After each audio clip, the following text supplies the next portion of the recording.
What's up, party people? It's KeysDAN with RadioWhat.com, DJLittleRock.com, coming to you live and in living color from the Radio What studios. And this is my podcast, What Makes You Famous? It's an extension of the RadioWhat.com internet radio station that I've been running for quite some time. And if you need DJ services, where do I always send you? DJLittleRock.com. One more time, DJLittleRock.com. Check availability and get a free price quote, and maybe you can have me at your next event. You know I like to party with the people. The people need to be entertained. Are you not entertained? Speaking of entertainment, today on the program, I got Esteban with Dead by Wednesday. Who dat? If you don't know by now, you're going to get to know in the next few minutes. So stick around. Good conversation coming up with Esteban from Dead by Wednesday. This week's shows, I have one public show this week, and that's at the Rab, my regular Friday night gig, Friday night at the Rab in Conway, Arkansas. The video dance party karaoke jam. Yeah, I said karaoke. Yeah, you're the stars of the show. We got the stage. It's a little concert starring each and every one of you. You get to play like you're in a real band. How about that for a little bit? And they got a full bar. The kitchen's open, pool tables. They got a pool tournament on Friday night. So if you want to try to make some money on a Friday night, I encourage you to check out the Rab in Conway, Arkansas. Friday night with yours truly. Video dance party, karaoke jam. Always a good time at the Rab on Friday night. Be there, 8 p.m. until 12:30 in the AM. And then this weekend, it's 4th of July weekend. So don't blow yourself up while you're blowing stuff up. A public service message from KeysDAN. All right, that's enough intro. Let's get into it with Esteban from Dead by Wednesday. I need to find out more about Esteban. Skyping Esteban, Dead by Wednesday, now.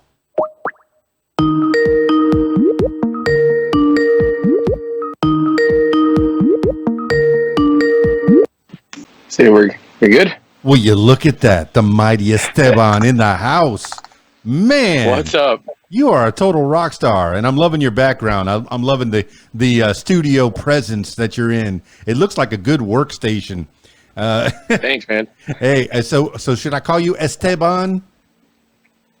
Yes, please. That's great. Esteban or Esteban.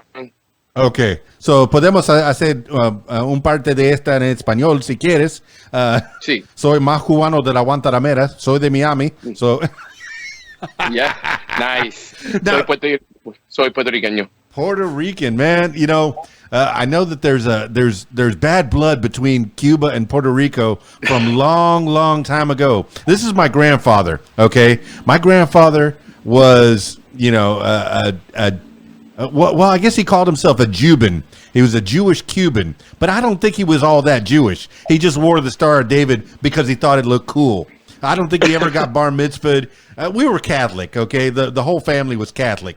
But I remember him saying something about that the Puerto Ricans didn't like the Cubans so much. I think the Cubans swim over to Puerto Rico and take their jobs. Is that something you've ever heard in your life growing up? No, I never heard of that. All right. Well, I started it off weird. All right. I'm talking to Esteban. No, not at all. I used to hear that all the time when I was growing up, too. Did you? Okay. See, that's something you did hear then. All right. So. No, absolutely. It was always like the little feud between, Puerto Rico, DR, Cuba, all the islands had their little feuds, but we're all pretty much the same island. Yeah, and once you get to the third generation, which is what I am, my grandparents are from Cuba. My mom was born in New York, and quickly, I guess they all moved to Miami or the Florida Keys at some point. And then by the time you get to the third generation, the blood is thinning. I'm half Cuban, half Irish. So, I think of the whole Caribbean as really one island, one place. The people might have different skin tones here and there, but, I have a first cousin that's black as midnight. And he's not black. He's Cuban, man. It's Cuban. Yeah, es cubano. Es cubano. It's the same thing. Oh, yeah, negro. Was very fair. My father was very fair-skinned. My mother was very dark, and here I am. I have, a little darker than normal skin, and I got the, the naughty hair. No, I'm digging. Is it dreadlocks? Because I had neighbors in Miami in the Kendall area that my next door neighbors would come over. We'd watch Bruce Lee movies, and they would oil each other's hair. Oh, jeez. Like grease it up, is that something that you have to do? Is that a dreadlock that you're wearing, or what would you call that hairstyle? Yeah, these are dreadlocks. And they started naturally. All I did was continue shaving the sides, and I never really brushed it or separated to curls, and they just kind of formed on their own, and the rest was history. Well, it's a wicked look, man. It definitely is a look. I know. I guess when we were kids, we start out wanting that long hair, and I had hair down way past the middle of my back at one point, and somewhere around 2000, 2001, I said, "Nah, I'm shaving it all off. Done." I became a fine, upstanding citizen. See, I had long hair in high school. I had hair down to my shoulders. And then after I graduated, I joined the military. I didn't see long hair for 18 years. What branch of the military did you end up in? I was in the Army. What'd you do? What was your job? I was infantry. Infantry. All right. I guess the next question that people want to hear, and probably what I want to hear, any action? I've been to both Iraq and Afghanistan. I appreciate that you went there. I'm sad that you had to go there, but I appreciate that you went there. Thank you very much. Thank you for upholding our freedoms and all that jazz, man. It's tough, man. I was going to go in the Navy after high school because, I was spinning my wheels. I really didn't know what I wanted to do. And then I got in a motorcycle accident and I couldn't go in. But my brother, my little brother, he went in the Navy and he became a corpsman for 6 years. He was in the Navy, never got on one boat, never got on a boat. What? Yes. What? He was stationed. He went to Great Lakes, Illinois. Great Mistakes, I guess is what they call it. And all this he told me on the podcast. My brother told me many things on the podcast that I didn't know about him. But he started in Great Lakes, and then he went to Orlando, which is landlocked. And every time he was supposed to ship out on a boat, somehow he got an accident. Like he hurt his hand, couldn't go on a boat. He didn't want to leave his girlfriend, who is now his wife. So, okay, well, at least it panned out in the end. But all right. But you did you learn anything when you were in Iraq? Did you learn any Arabic? I learned how to drink a lot of water. But hey, you get to travel, and that's one of the perks of being in the armed forces. Yes, you serve your country, and hopefully our country is paying you back somewhat. Maybe you're getting a pension, a stipend, something. I hope. I used to have a commander that used to tell me this one saying, and I repeat it all the time. When I was in the military, it's like 95 to 5%. So 95 of it sucks. It's like you're doing crap jobs, you're doing things that are not in the commercials, you're doing things that you're just like, I never thought I signed up to do this. And then the other 5% is the cool stuff. Yeah. And the 5% makes it all worth it. Well, I remember hearing the commercials. I'm a child of the 80s. I was class of 86. So I remember the commercials where the movie Stripes really picked it up. Bill Murray sang it. He sang it. Pick a service, pick a challenge, set yourself apart. Army, Navy, Air Force, Marines. What a great place to start. And made it look real glamorous. And I think even the latest commercial for the Army is like video games. It's the guy who's getting vaccines and the guy who's bringing the equipment, and it looks like, it makes it look so glamorous. And I hope that there was they're not telling you about the times where you got to wake up at 4 a.m. and wait for 3 hours. Okay, and there's a lot of jobs like that, man. I listen to a lot of podcasts, and I think actors, a big giant shift from the Army to acting. The actors are always complaining, it's a lot of waiting on the set. We have a tough job too. Yeah. And I said, I always think to myself, no, you don't. I was a firefighter for a while, and people think that's a tough job, and it is a tough job when you're in the act of it, but mostly it's waiting, just like you. Yes. It's waiting for a disaster to happen, and then maybe you can help. You live in the world of what ifs. Well, I mean, besides the combat part of it, was there any efforts over there that where you felt like you were helping, you were making a difference? Oh, absolutely. There were many times that we went to villages to inoculate children, to, have civil affairs go ahead and pass out books to children, and, to go ahead and bring clean water to villages, that haven't seen clean water in weeks, months, years, never. So there were many breakthroughs and many things, more that than, the other stuff. That's what people have to know about the Army. You're not over there just to shoot people. You're there to help people as well, get them the services that they need. And I wish that was all that we needed the Army for. We need work on our, I guess I did hear it on a podcast. I think Ron Funches was recommending, everybody smoke a little reefer and maybe it'll calm everybody down. Man, ain't nothing wrong with having a little bit of reefer. I guess that's to calm the entire world down. I've never done it. I've been around it. My mom is a child of the '60s. She's also been on the podcast, and she also told me too many things that her son should not hear about his mama.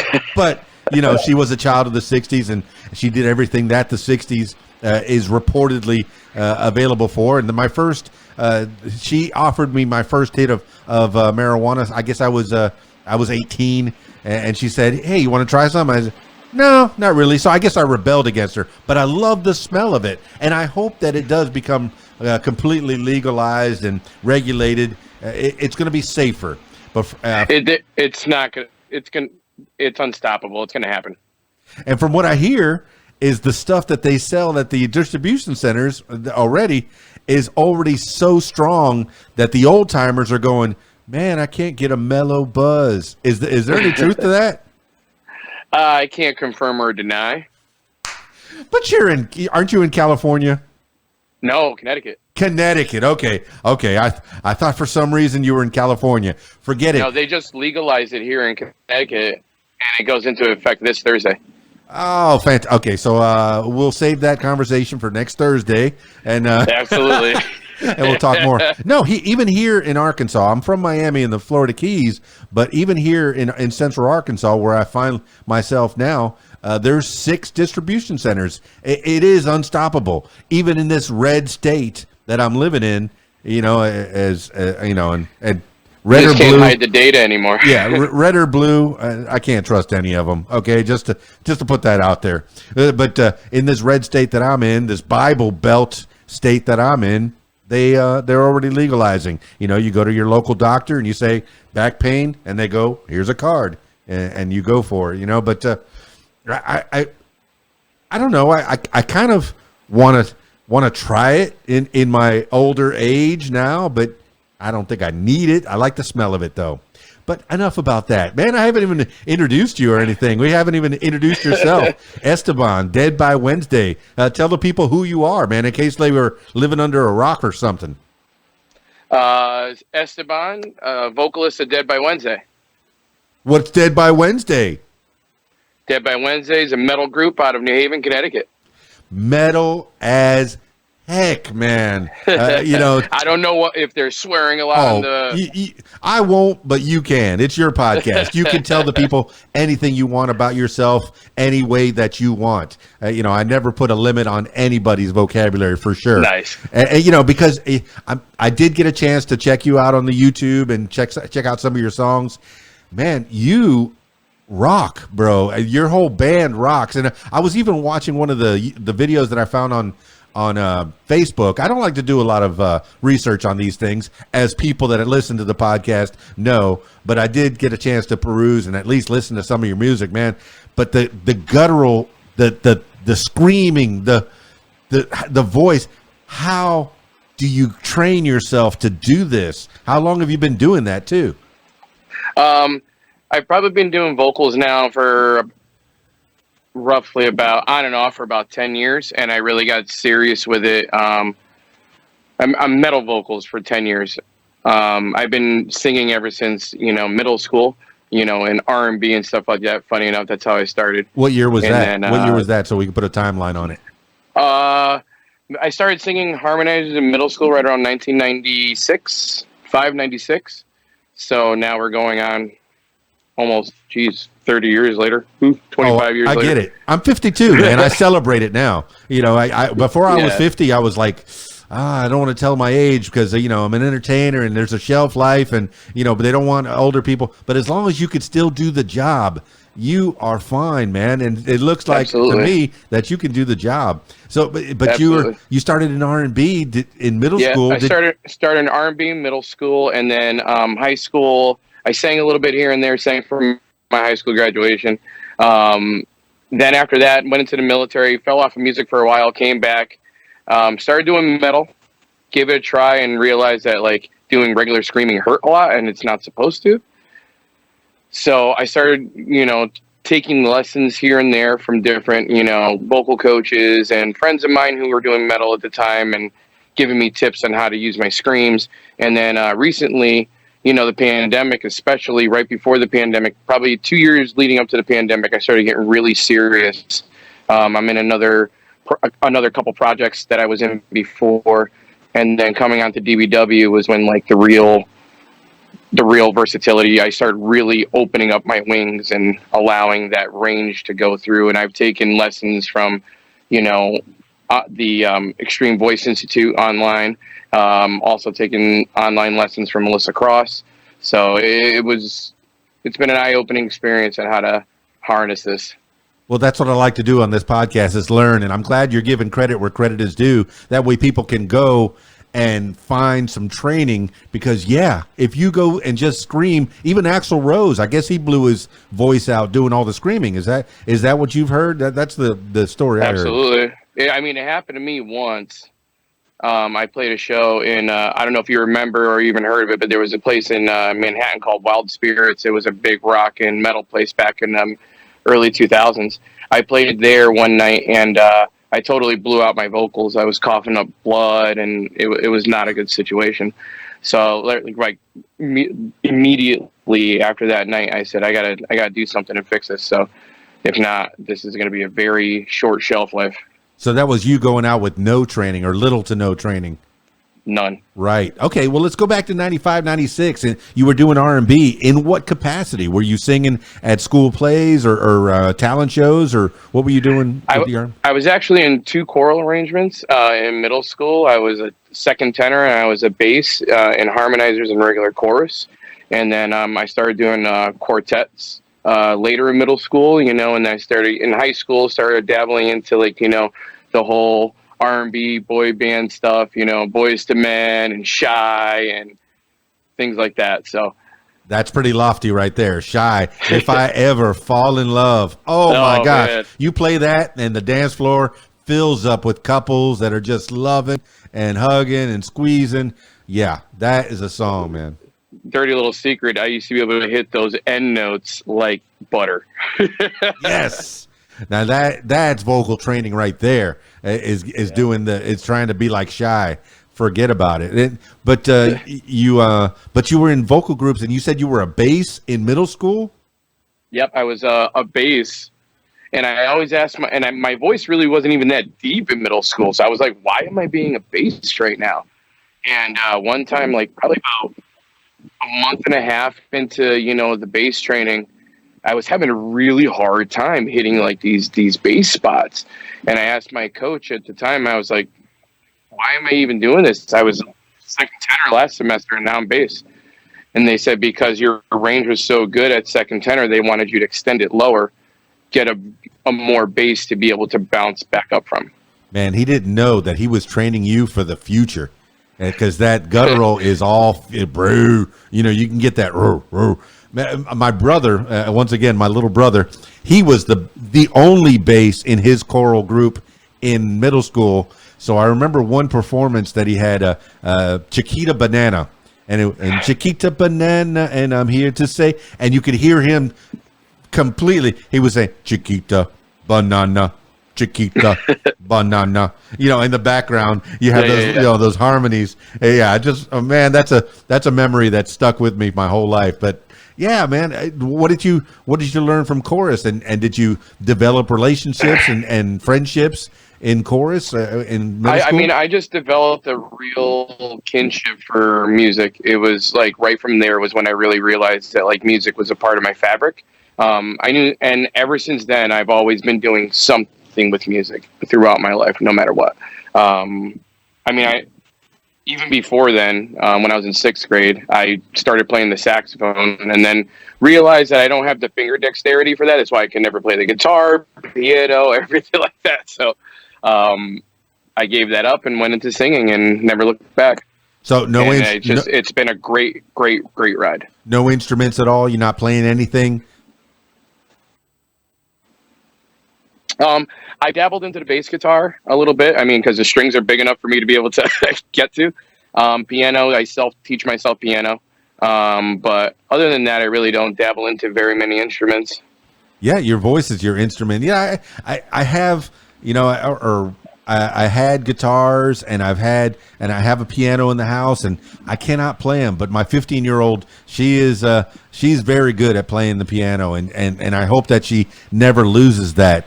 But I guess you can develop your voice, and that becomes, and plus your showmanship. That's the other thing, is watching a video of you just running around the stage with your microphone, just working the crowd, getting them all riled up. That's a feeling that you want to create.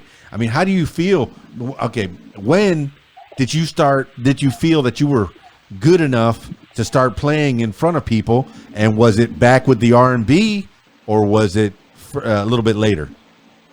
Am I there? Can you hear me? I think I froze. Oh, well, you're there. You're there. Okay, cool.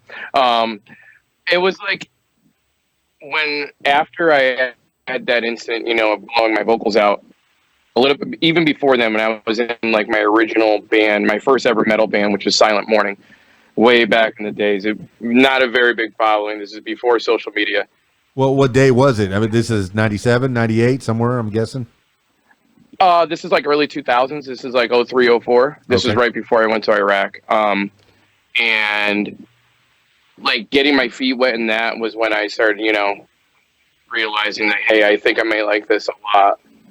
It was kind of like that freedom. It was so cathartic to be able to just stay and be able to command that much. And I don't know if you can. You keep cutting out a little bit, but no big deal. Yeah, you broke up a little bit. So if you could repeat the last line you said, I'm not cutting. I'm not editing anything. I like a nice raw tape. But go. No, what I said was that when I realized the actual how cathartic it felt, and like the command presence you had in the stage, it was really solidified it for me that like it's time to be a front man.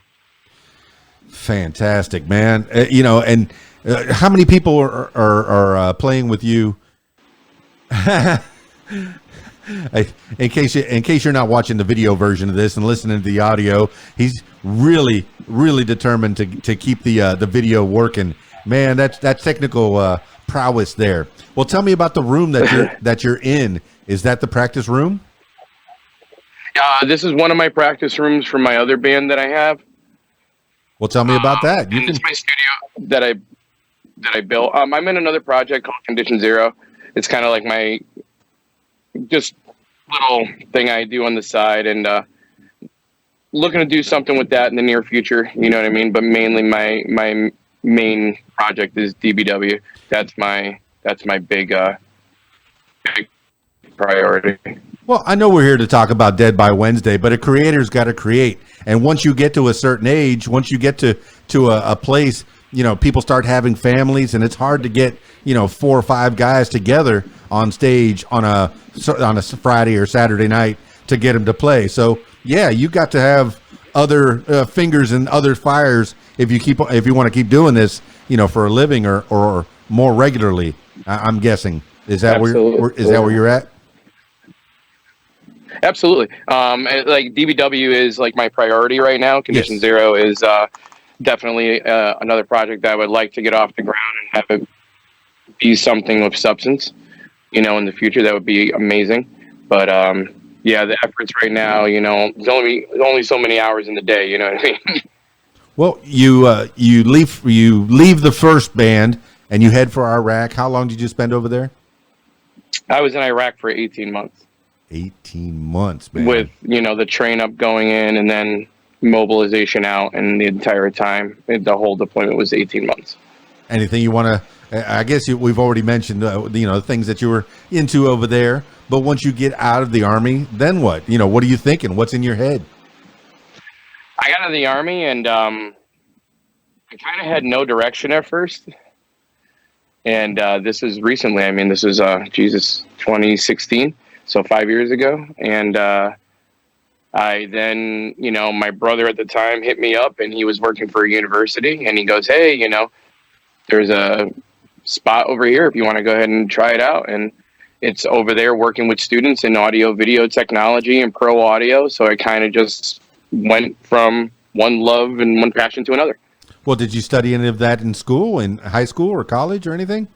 Nope, all self-taught. Oh, okay. So you're sometimes it's not what you know, it's who you know. It's good that you had an in to get you in the job. So did you end up doing some of that audio visual? How long did you do that? I'm still doing it now, along with the band stuff and everything. It's my full-time job.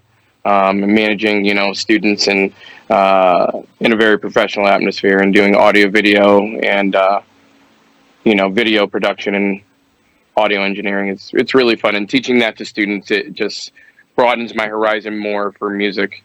Oh yeah, plus it's good to have a nice full-time steady job to afford you the insurance and the ability to do the night job that probably doesn't give you insurance. Exactly. Yeah. Hey, and it's in a related field as well. All the kids, all the guys that work in the record shops and the local music shops, they're pretty much musicians, aspiring to get to a certain level. Once you're at this level, you could make a little extra cheese, but you won't be able to make some kind of a living. But your goal is to get to the next level, to where you can make all your money and you just don't have to worry about money anymore. You make enough to where that's just not a worry anymore. Wouldn't that be great? Be amazing. Yeah. All right. So DBW, how does that come about? And how long after 2016 do you start saying, getting the itch? Oh, I got to get back on stage and start scratching this itch. Well, right around 2014, 2015, I was in another progressive metal band called Venom Morris, and I was out playing with them for a while and really getting the itch back into it. That was right around when I was just getting out of the military. And then 2017 comes rolling around, and we create Condition Zero, and took that baby off the ground and played a lot of shows with them. Really got a decent following pretty quickly, played a couple shows, and opened up for direct local support for Boner of Osiris.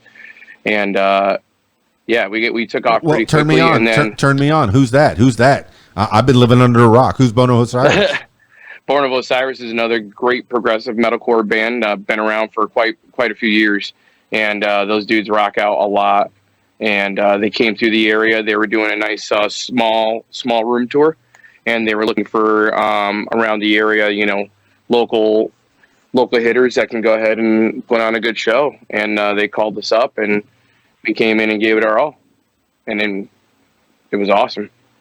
Sounds pretty awesome, man. And then shortly after that, I would say probably about a month was when I got the call from Opus, from DBW, and they were looking for vocalists to go on tour with them, and here I am. So Dead by Wednesday was already an established band for a while before you got into it? Oh, for many years. Okay. Well, how's the dynamic on that? Did you quickly become friends, or was it a business relationship at first? Oh, no, these guys are awesome. Dave, Mike, and Opus, all three of them are amazing musicians, great friends, great people to work with, get along with. Welcome me in with open arms. Well, if you don't mind me asking, what happened to the other vocalist, or did they have one? No, they did have one. At the time, it was just, the way life is and life happens, opportunities come. And if you have, bigger and better and broader opportunities, and, you can go for it. Now, no love lost, no nothing. You know what? We wish him the best, and he's still really good friends with us, and communicates with us regularly, and well, he's the man. one of the things I was getting at with that question was, when you're replacing another singer, do you have to do an impression of that singer? Like Bon Scott, Brian Jones had to do an impression of Bon Scott when he joined AC/DC. Or I guess, was it Arnel Pineda is doing an impression of Steve Perry in Journey. Is that something that they expected? Did you have to go listen to the old records and go, yeah, I can do that?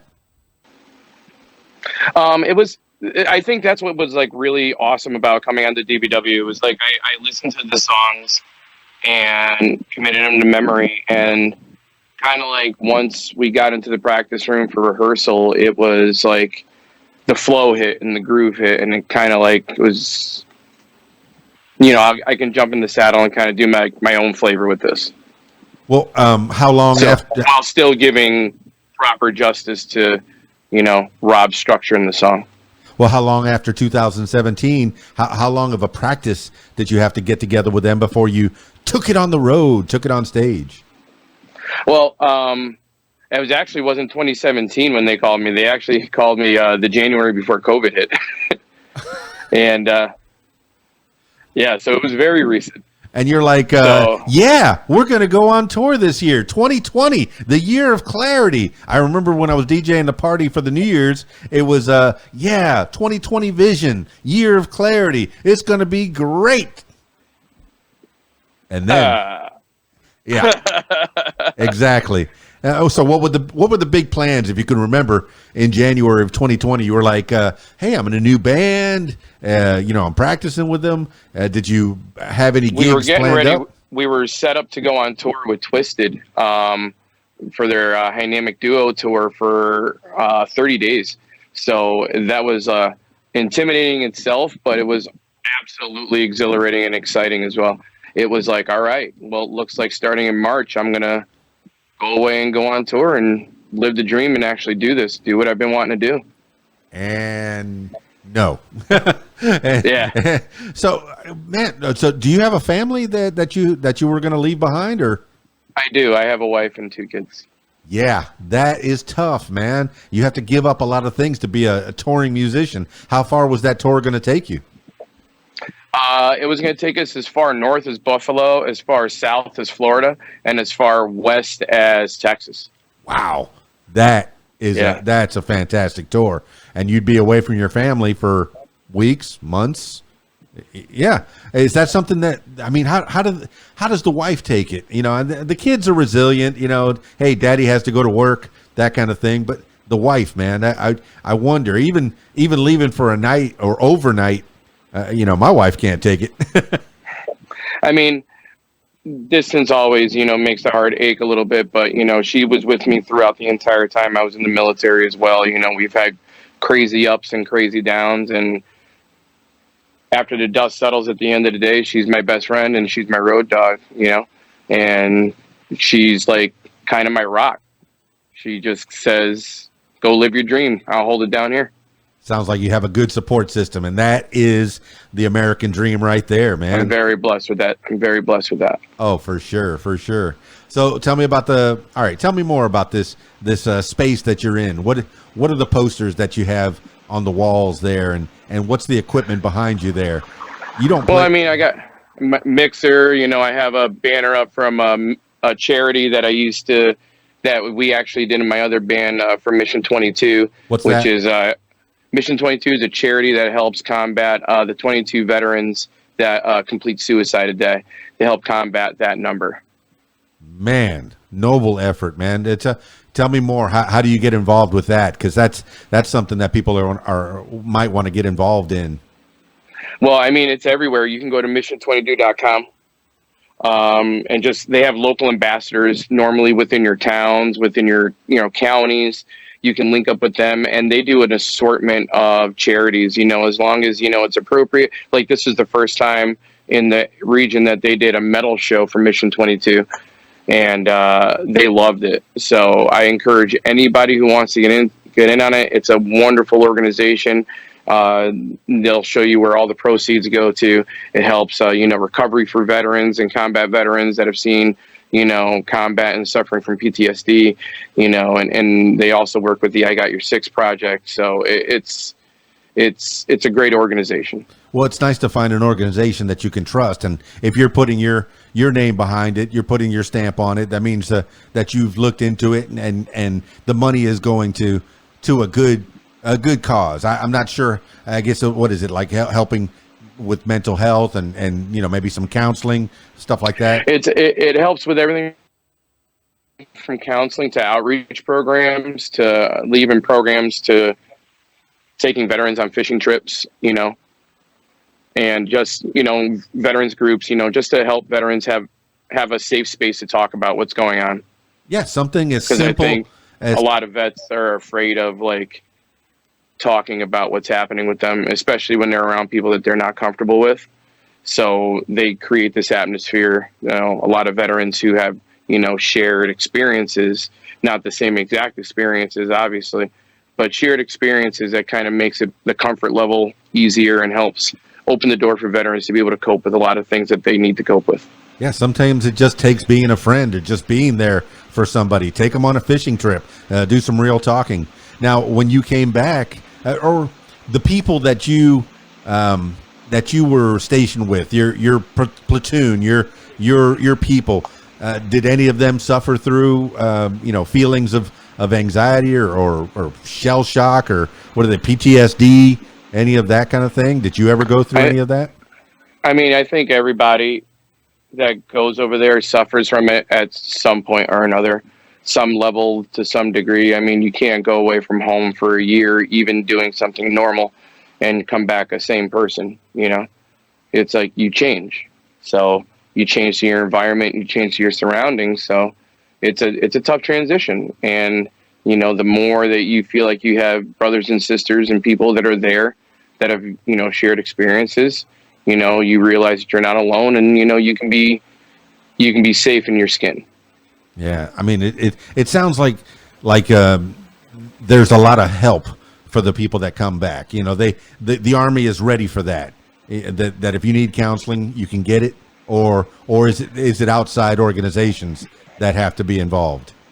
Yeah, I would say not the Army's ready for it, but I would definitely say outside organizations such like Mission 22 are definitely ready to get on the line and help veterans. Well, very good. Because remember, when you think of the Army, their whole focus is to keep that machine running and things like that. So yeah, they can give you the tools and the directions to go, but it's also up to the veteran's responsibility to try to find that way. No, nobody wins in war, man. Nobody.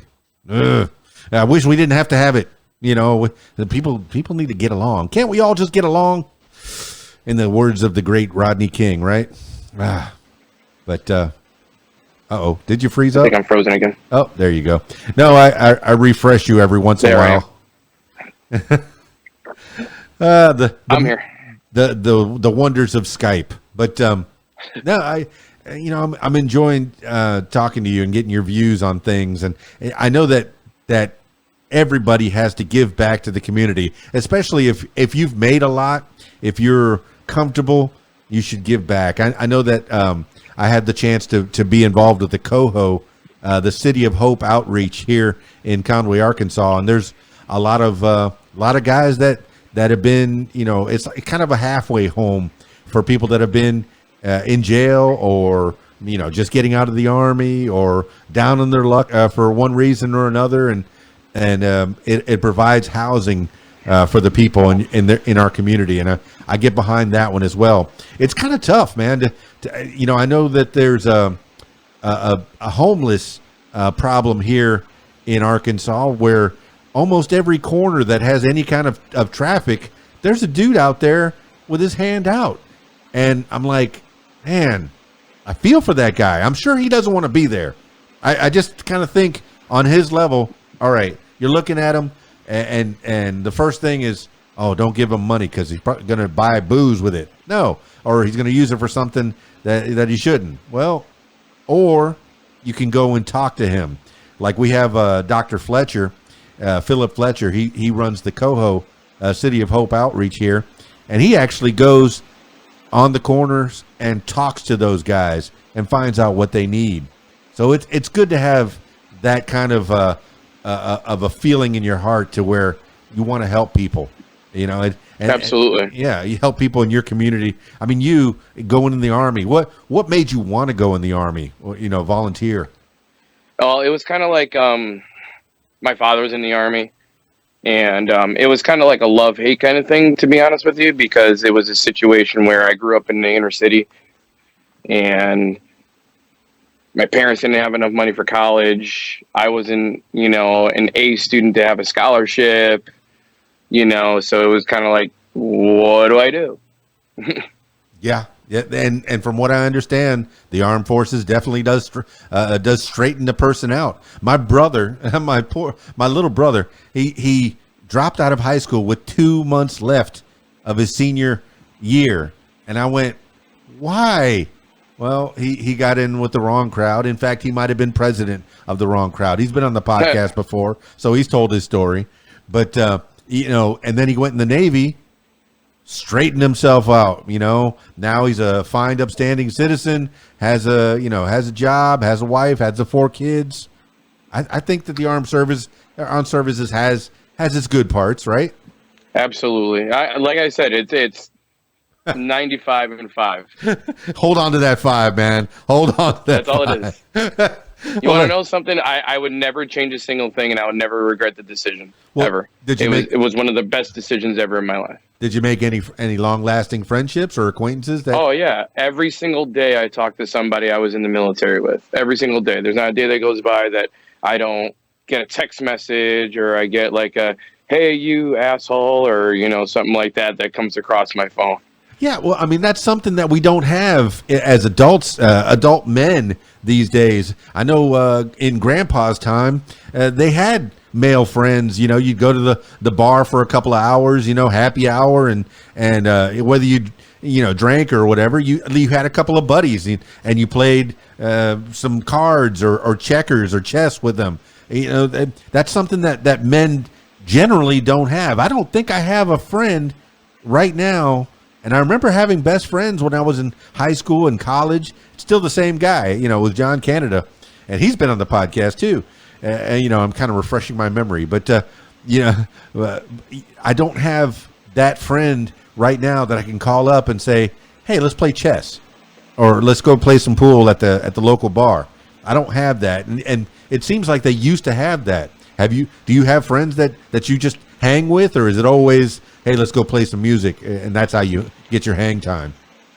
Well, I mean, my circle of friends are my band, my 2 bands that I'm in. I mean, those are my circle of friends, and I have really just one other best friend. I have my family. Well, that's a tight group anyway. I think it is, and there's, like I said, there's only so many hours in the day, and there's only so much attention that I can be able to give, and, you know, and to have a job and 2 bands and family and everything and kids. So when I do go out with my 1 or 2 friends to go play pool, it's an awesome time. That, you know, the one time every 6 months. Yeah, it's a rare treat. You know, either I'm you know, doing a podcast Monday, Tuesday, Wednesdays, or I'm DJing Thursday, Friday, Saturdays, and I try to keep Sunday lazy Sunday. I need at least one day with my family to hang out with them, you know, and spend time with them, you know, a good quality time, because they miss their daddy. I don't want my 15-year-old to call me Uncle Daddy. Yeah, you can't. You know, seriously. And you got a wife and what, 2 pups, 2 kids? Yep, I have a 14-year-old son and an 8-year-old daughter. How they doing? Oh, they're doing great. I mean, COVID's been tough, you know, and then you have the 14, you know, the teenage. Yeah, my daughter used to like me up until she was about 12, and then 13 hit, and she's doesn't like me anymore. Now I do have a 28-year-old, and she didn't like me for a while, but don't you worry. She will start liking, or he will start liking you again by the time he's 18, 19, 20. He'll say, I miss my dad. I love that guy. You know, he'll come back to you. Right now, he's just kind of spreading his wings, stretching out. Of course. Of course. Hey, and we were all knuckleheads as teenagers, you know what I mean? So it doesn't matter. I just remember, at least with them, they can communicate with their friends via phone. I remember coming home and just piecing out on my bike. Yeah. So tell me about the name Dead by Wednesday. How did that come about? I know you didn't invent the band, but what was the story you heard about the naming of the band? I only got told once how the naming of the band came along, and then it was a really long story. And to be honest with you, I kind of forgot. So shame on me. No problem. No problem. But I do know that there is a story behind it, and it's very interesting. It's very intricate.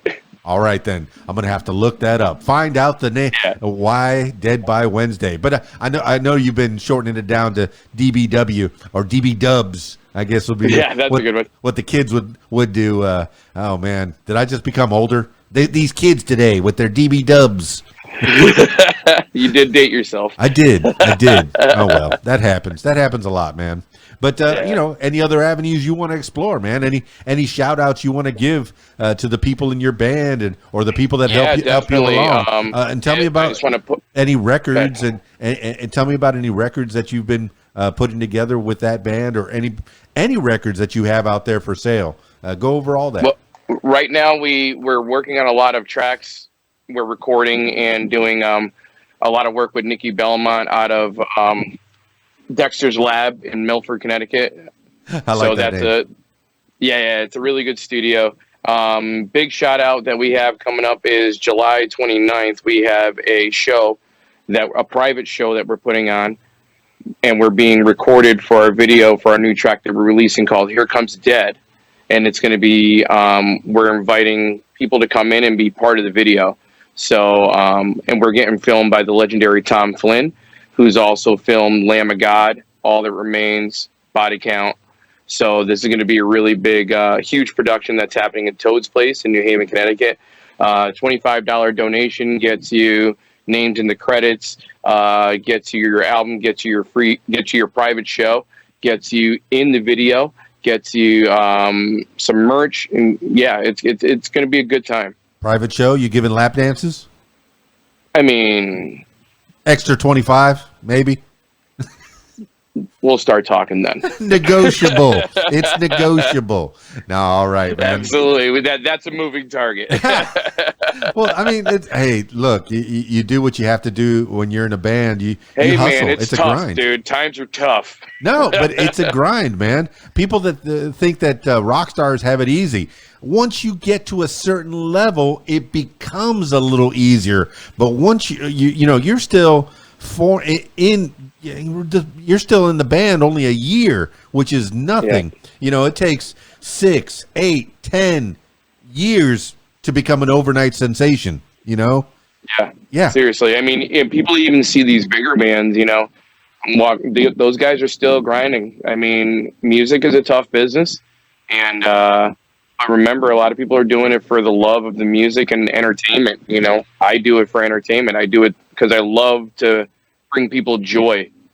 Well, the business of it, has it gotten better or worse? You think about James Brown and back in the 60s, those guys were working 8, 9, 10 shows a week, and making $0. Really, not making a lot of money at all. The record companies were pretty much robbing them blind. Has it gotten better being an independent or being even with a record company now? Has it gotten any better?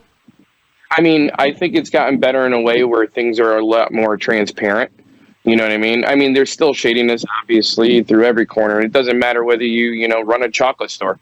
There's still going to be shadiness somewhere along the way, with everything. But I think the transparency now and the awareness and the fact, especially like in DBW, we're all professionals and we're all pretty seasoned, throughout the our musical careers. So it's like we know what we want.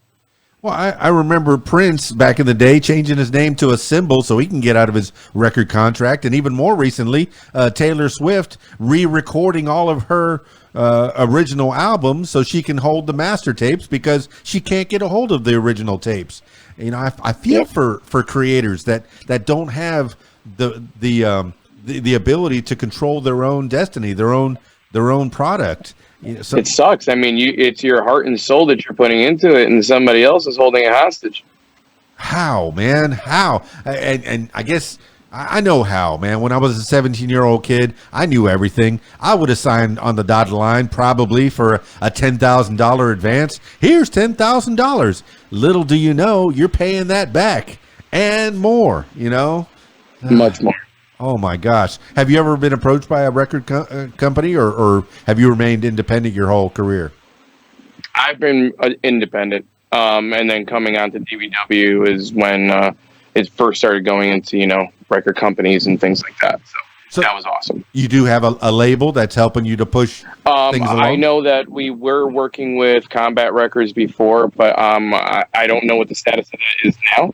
But I know that we're definitely out there looking around. We have Sony Orchard as a distributor, and so that helps big time. It's just with the day and age now, you kind of juggle, whether it's label or independent. You can kind of go both directions.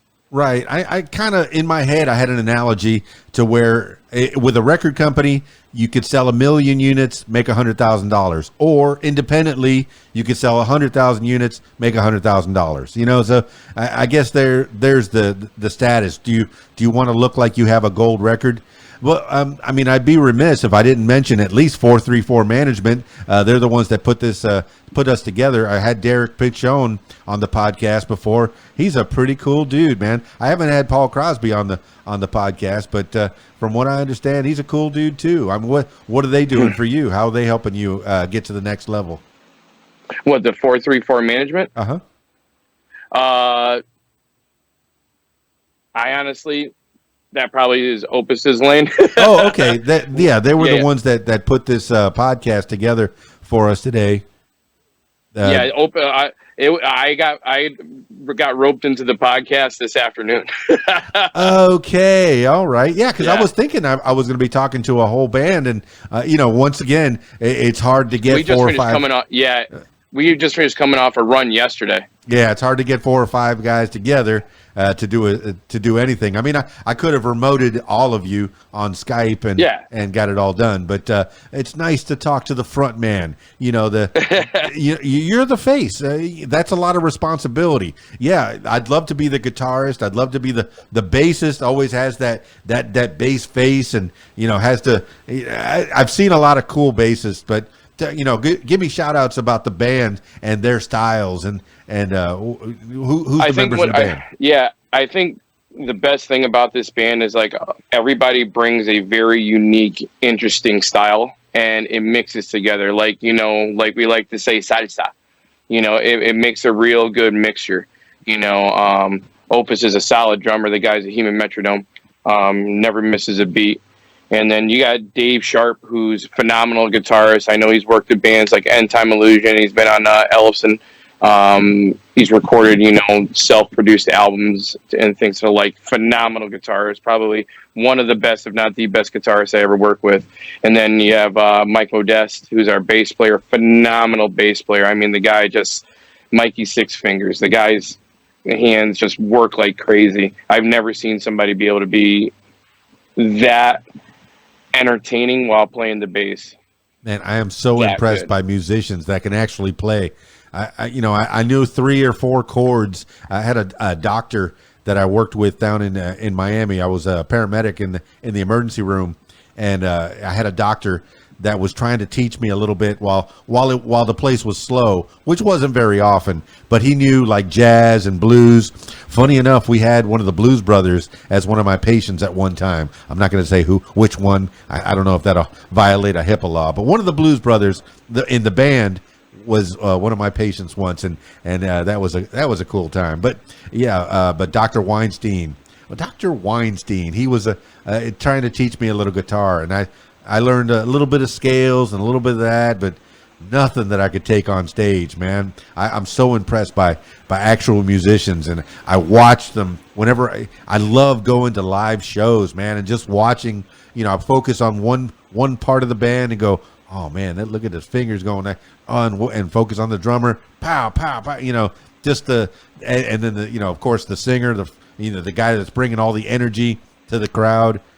I mean, you said you got shows that are coming up. July 27th, you have a show, or July 29th. 29th? July 29th, we have the Here Comes the Dead show, which is going to be freaking awesome. Can't wait for that. Yeah, but just can't emphasize that enough. That that's going to be really good. We're really excited for that one. Well, we have very limited tickets left, by the way. Very limited tickets. Well, people want to find you online. I already have the Dead by Wednesday website. You actually have a pretty good website, deadbywednesday.com, and it has all your social media there, at least the main stuff.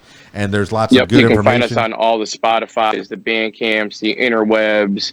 You can just Google Dead by Wednesday, and you'll probably see one of our faces, if not all of us. Yeah, and the merch. Buy the merch. That's another way to support the band. Now, I notice you have Wednesday Addams on the T-shirt. Is that licensed, or are you going to get in trouble? It's fine. Yeah, it's fine. Don't worry about it. It's fine. It's fine. Hey, you said salsa. All the members of the band Latin or all mixed?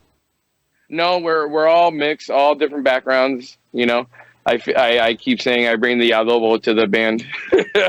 Well, that's America, baby. That's America. That's it. All mixed, man. We're all one person. All right, you hear me? You hear me, people out there listening? We're all one person, all one people getting together. And really, not just America, the whole world, man. Stop fighting.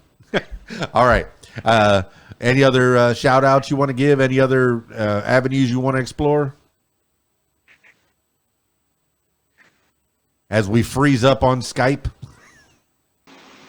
And we're back. Yeah. Last thing. Let's just bring this thing home, man. I don't want this to be the last time that we talk. As things progress, as more things happen with Dead by Wednesday, or even just Esteban and your various projects, I want you to feel free to contact me and get back on the show, and maybe we can give you a little bump out there. That's what we're supposed to be doing, is helping each other. Help each Absolutely. other. If take care of yourself, get yourself straight, and then try to help somebody else too.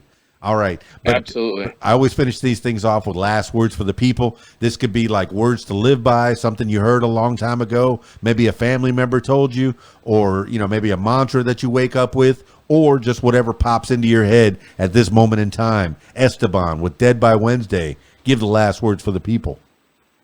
Be safe and love each other. What a cool dude, party people. Esteban, Dead by Wednesday. Find him and the band at deadbywednesday.com. And then right up there on the right-hand side, right there, there's the Facebook, the Twitter, the YouTube. There's merchandise. There's places. I mean, I guess there's places that tell you, they have all their social media there. And then they have some videos. There's find out about their shows that are coming up. They have tracks listed on there. Yeah, support Dead by Wednesday. That is some hard rocking music. I still don't know how you can train your voice to do that. Oh my gosh, the scream, the screamo, scream. I don't even know exactly what it's called. Screamo. But it's good, man. It's so good. After a hard week, you want to rock out, you want to unwind, head over to a Dead by Wednesday show. Head over to a live show. I encourage you. And this is coming from a DJ.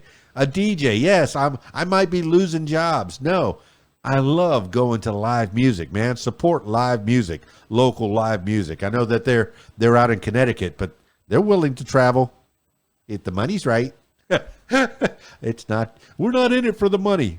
Yeah, but you still need to keep a roof over your head. So support them and your local music any way you can. All right. That's it for this edition of What Makes You Famous. Thank you so much, Esteban, for being on the program. Dead by Wednesday is the band.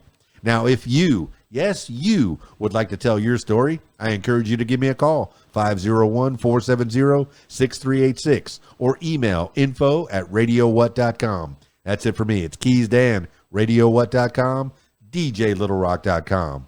Peace. I'm out of here.